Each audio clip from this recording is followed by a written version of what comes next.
Hello friends, welcome to the Chitra Science Hub. Today we will discuss about part 1 of complement, that is formation of membrane attack complex. Now first of all see what is complement.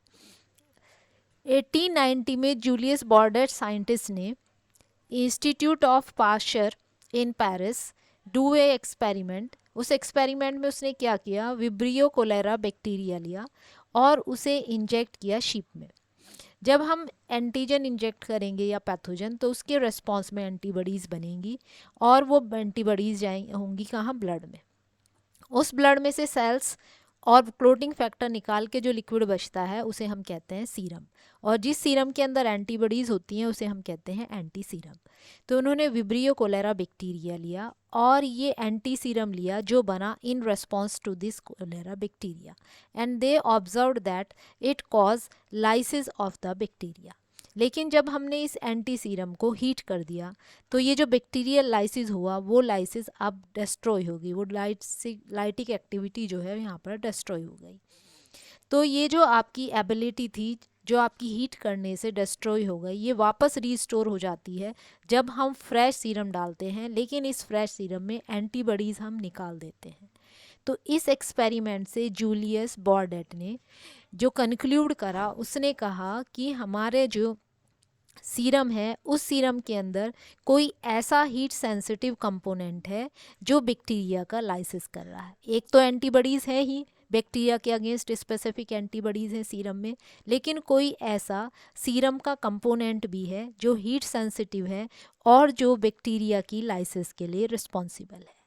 Paul एलरिच ने जो है इन serum component को term दी complement, और उसने define किया कि complement क्या है। ये हीट लेबाइल का मतलब which is sensitive to the heat से जो डैमेज हो जाए। तो कॉम्प्लीमेंट क्या है, एक हीट लेबाइल कंपोनेंट है सीरम का जो एंटीबॉडी के एक्शन को कंप्लीट करता है। कॉम्प्लीमेंट जो है वो दोनों इम्यूनिटी में रोल प्ले करता है, इनेट इम्यूनिटी में भी और एडेप्टिव इम्यूनिटी में। अब देखते हैं कॉम्प्लीमेंट जो है वो किस किस चीज़ का बना हुआ है। कॉम्प्लीमेंट कम जो है आपका सॉल्युबल प्रोटीन्स का बना हुआ होता है जिन्हें हम कॉम्प्लीमेंट कंपोनेंट्स कहते हैं। और ये जो प्रोटीन्स हैं ये कहाँ से बनते हैं, लीवर सेल से बनते हैं जिन्हें हम हिपेटोसाइट्स कहते हैं। मोनोसाइट से बनते हैं इम्यून सेल से। टिश्यूज़ के अंदर जो मैक्रोफेजेस हैं उन वो बनाती हैं, और एपिथेलियल सेल्स बनाती हैं कहाँ की, गैस्ट्रोइंटेस्टाइनल ट्रैक की और जेनिटो यूरिनरी ट्रैक की। ये सब इन प्रोटीन्स को बनाती हैं, सॉल्युबल प्रोटीन्स को, जिन्हें हम कॉम्प्लीमेंट कंपोनेंट्स कहते हैं। अब ये जो कॉम्प्लीमेंट कंपोनेंट्स हैं इन्हें हमने एक डेजिग्नेशन दिया। तो हमने जो डेजिग्नेशन दिया वो डेजिग्नेशन या तो हमने नंबर से दिया, जैसे कि C1 C for complement, C1 C2 C3 C4 C5 C6 C7 and C8 C9।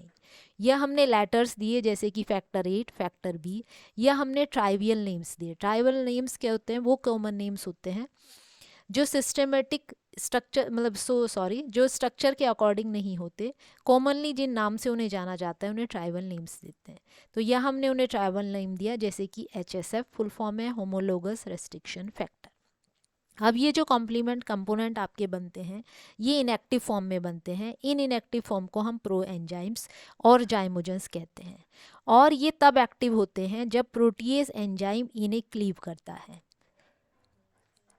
Cleavage जब हम इनका करते हैं कॉम्प्लीमेंट कंपोनेंट का, तो दो फ्रेगमेंट बनते हैं, एक स्मॉल फ्रेगमेंट और एक लार्ज फ्रेगमेंट। ये जो फ्रेगमेंट बनते हैं हम इन्हें डिनोट करते हैं, स्मॉल फ्रेगमेंट को A लेटर से और लार्ज फ्रेगमेंट को B लेटर से। अब इधर डायग्राम में देखिए, ये है कॉम्प्लीमेंट कंपोनेंट C4। जब हम इसे प्रोटीज से काटेंगे तो दो फ्रेगमेंट बनाएगा, C4A इसे हम स्मॉलर फ्रेगमेंट कहेंगे, और दूसरा बनेगा C4B, इसे हम लार्जर फ्रेगमेंट कहेंगे। यहाँ पर एक एक्सेप्शन है कॉम्प्लीमेंट कंपोनेंट C2, इसके हम लार्जर फ्रेगमेंट को A कहते हैं और स्मॉलर फ्रेगमेंट को B कहते हैं।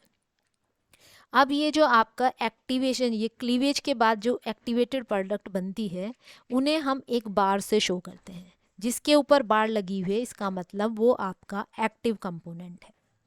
अब कॉम्प्लीमेंट जो है 3 पाथवे से एक्टिवेट होता है, classical pathway, alternative pathway, lectin pathway. तीनों ही पाथवे एक साथ मिलते हैं मेम्ब्रेन अटैक कॉम्प्लेक्स बनाने तक ये अलग अलग हैं। उसके बाद जो है ये तीनों पाथवे एक जैसे स्टेप्स में चलते हैं। अब देखते हैं पहला क्लासिकल पाथवे। क्लासिकल पाथवे तब स्टार्ट होता है जब आपका C1 जो कॉम्प्लीमेंट है वो एंटीबॉडी के FC पोर्शन से बाइंड करता है, और ये एंटीबॉडी जो है वो पैथोजन से बाइंड होनी चाहिए।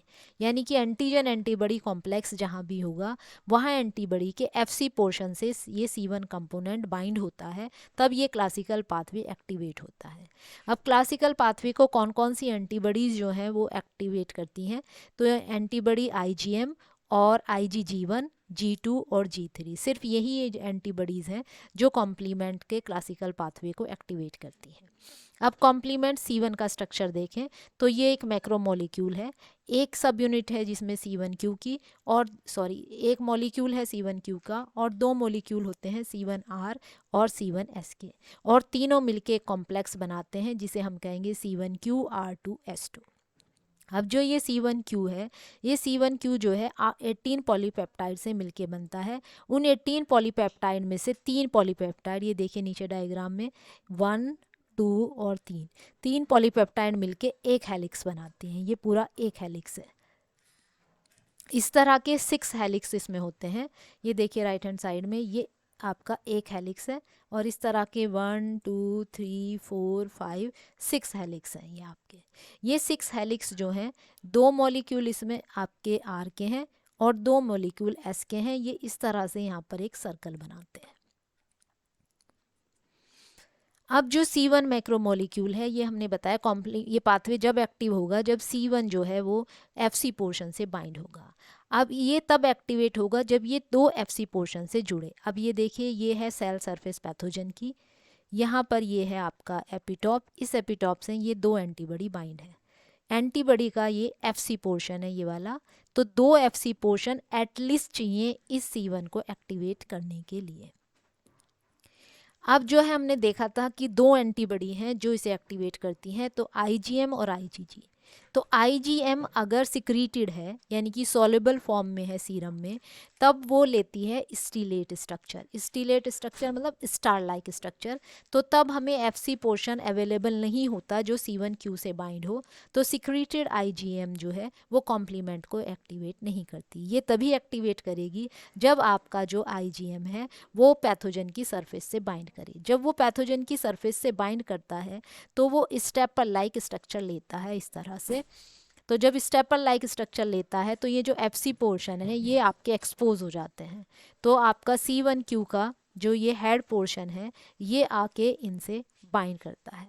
तो जब तक ये सॉल्युबल फॉर्म में होगी IgM, ये कॉम्प्लीमेंट को एक्टिव नहीं करेगी। ये तभी एक्टिव करेगी जब ये पैथोजन की सरफेस पे बाइंड करेगा, तभी हमें जो है 2 FC पोर्शन मिल पाएंगे जिनसे कि C1Q बाइंड कर जाए। सेम IgG है, इसी तरह एक्टिवेट करती है। जब तक कि ये सॉल्युबल फॉर्म में आपकी IgG है तो ये 2 FC पोर्शन अवेलेबल नहीं कर पाती, लेकिन जब ये पैथोजन की सरफेस से जुड़ गई, आपकी एक एंटीबॉडी ये जुड़ गई, एक एंटीबॉडी ये जुड़ गई, तो 2 FC पोर्शन हमें अवेलेबल हो गए जिनसे जो है C1Q का ये जो हेड वाला पोर्शन है ये बाइंड करता है।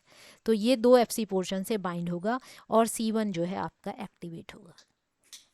अब जब ये C1QR2 जो है ये जाके पैथोजन की सरफेस पे जो एंटीबॉडी है उनके FC पोर्शन से बाइंड करता है, तो तब कन्फर्मेशनल चेंज होती है R में। इसकी जो आपका मॉलिक्यूल है R, उसमें कन्फर्मेशनल चेंज होगी और R एक्टिव होगा, और R एक्टिव होने के बाद S को एक्टिव करता है। तो सबसे पहले R एक्टिव होगा, फिर S एक्टिव होगा, और S एक्टिव होने के बाद जो है आपका ये जो बार है, बार शो करते हैं एक्टिव फॉर्म में। ये जो आपका इधर देखिए डायग्राम में, जब ये S एक्टिव होगा तो ये 2 कॉम्प्लीमेंट कंपोनेंट को काटता है, C4 को और C2 को। पहले C4 को क्लीव करेगा। C4 जब क्लीव होगा तो बनेंगे A और B। A डिफ्यूज़ कर जाता है, B जो है पैथोजन की सरफेस से बाइंड हो जाएगा। जब ये पैथोजन की सरफेस से बाइंड हो जाएगा तो C2 आके इस पे बाइंड करेगा, और ये जो आपका C1S है ये 2 को भी काटेगा A और B में। अब हमने पहले बताया था कि C2 में B जो है वो स्मॉल फ्रेगमेंट होता है, तो ये डिफ्यूज़ कर जाएगा और 2A आके इससे जुड़ जाएगा। तो C4B2A ये दोनों मिलके क्या बनाएंगे, C3 कन्वर्टेज। जिसका जो नाम है ये उसे ही क्लीव करता है। तो C3 कन्वर्टेज किसे क्लीव करेगा आगे, ये करेगा C3 कंपोनेंट को। ये आपका C4B2A जो बना C3 कन्वर्टेज, अब ये किसे क्लीव करेगा, कॉम्प्लीमेंट कंपोनेंट C3 को। C3 को काटेगा A और B में, A जो है वो डिफ्यूज़ कर जाता है, B आके इससे जुड़ जाएगा और आपका बन जाएगा C5 कन्वर्टेज। C5 कन्वर्टेज क्या काम करेगा, C5 को क्लीव करेगा A और B में। अब ये जो C5B है ये जुड़ता है 3B से है, और 4B और 2A जो है इसे क्लीव करते हैं A और B में, और B जो है ये आगे C6, 7, 8 से मिलके मेम्ब्रेन अटैक कॉम्प्लेक्स बनाएगा। अब हम सेकेंड पाथवे पढ़ेंगे यहीं तक, C5 कन्वर्टेज के फॉर्मेशन तक। दूसरा है अल्टरनेटिव पाथवे। अल्टरनेटिव पाथवे को हम प्रोपरेडीन पाथवे भी बोलते हैं, क्योंकि ये जो प्रोपरेडीन है इसमें प्रोटीन, इसका इसमें मेजर रोल है। इस पाथवे में क्या है, ये जो हमारा कॉम्प्लीमेंट है C3, ये सीरम के अंदर स्पॉन्टेनियसली हाइड्रोलाइज होता रहता है, क्योंकि C3 A और B को जो बॉन्ड जोड़ता है थायोएस्टर बॉन्ड, वो अनस्टेबल बॉन्ड है, इसलिए ये जो है ये खुद ब खुद स्पॉन्टेनियसली टूटता रहता है A और B में, लेकिन ये जो टूटने का रेट है ये स्लो होता है आपका। अब ये जो आपका C3B क्लीव हुआ, ये C3B जाके पैथोजन की सरफेस से बाइंड कर जाता है। ये हमारी होस्ट की मेम्ब्रेन पर भी बाइंड करता है, सॉरी हमारी जो होस्ट की सेल्स हैं उनकी सरफेस पर भी बाइंड करेगा, लेकिन जो मेमेलियन सेल्स हैं उनकी मेम्ब्रेन में सैलिसिलिक एसिड का कंटेंट बहुत हाई होता है, तो वो इसे C3B को इनएक्टिव कर देता है। तो हमारी जो सेल्स हैं वो इसके क्लीवेज से आगे जो है प्रोटेक्ट हो जाती हैं इसके अटैक से। अब पैथोजन की सरफेस पर जब ये C3B बाइंड होता है, बाइंड होने के बाद दूसरा फैक्टर बाइंड होता है, factor B. Factor B bind होते ही फैक्टर बी पे साइट क्रिएट होती है, सॉरी साइट एक्सपोज होती है, जिस पे फैक्टर डी एक्ट करे। सबसे पहले क्या है, C3 स्पॉन्टेनियसली टूटा C3B में और C3A में। C3B जो है पैथोजन की सरफेस पे बाइंड हुआ, बाइंड होते ही फैक्टर बी आके इस पे बाइंड होगा। फैक्टर बी जब इस पे बाइंड होगा तो जो आपका ये कॉम्प्लीमेंट फैक्टर बी है, जब ये इस पे बाइंड हो जाएगा, बाइंड होते ही फैक्टर बी पे वो साइट एक्सपोज हो जाएगी जिस पे फैक्टर डी एक्ट करे। फैक्टर डी एक्ट करेगा और बी को काटेगा A और B में। बी A जो है डिफ्यूज हो जाएगा और बी आके इससे जुड़ जाएगा और बन जाएगा C3 कन्वर्टेज।